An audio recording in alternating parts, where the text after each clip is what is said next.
Voor Stal Hendricks, Lisa Noren met Louis PK.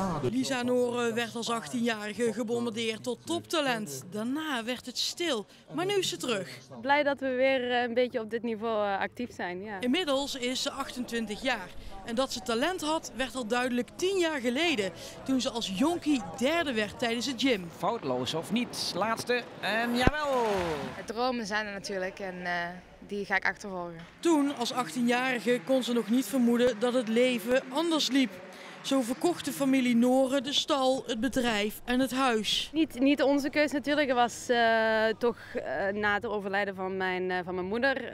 Mijn vader was weinig thuis, heel druk natuurlijk als chef d'équipe van het Franse team. En ja, het was toch de keus gekomen om het te verkopen. Het was niet makkelijk, is niet makkelijk. Inmiddels rijdt Lisa samen met haar vriend voor Stal Hendricks. Lisa is natuurlijk altijd een enorm talent geweest uit Limburg. Is nu bij ons aangesloten als ruiter. Heeft nu ook een hele leuke groep paarden waar ze mee op de wedstrijden kan. Het leven lacht haar weer toe. En dat geldt ook voor de talentvolle Limburgse generatie die eraan komt. Zoals bijvoorbeeld de jonge Mans Thijssen, die uit een echte paardenfamilie komt. Mijn gezin die zit overal en nergens op dit moment. Ik ben hier samen met mijn zus Mel. En mijn oudere zus Sanne die zit nu in Madrid. En dan mijn vader die is op wedstrijd in Italië.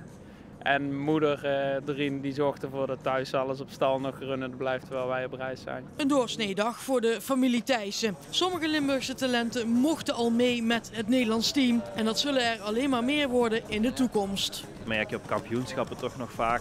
Je moet heel veel rondjes gemaakt hebben dat je ook daar die druk van een kampioenschap aan kan.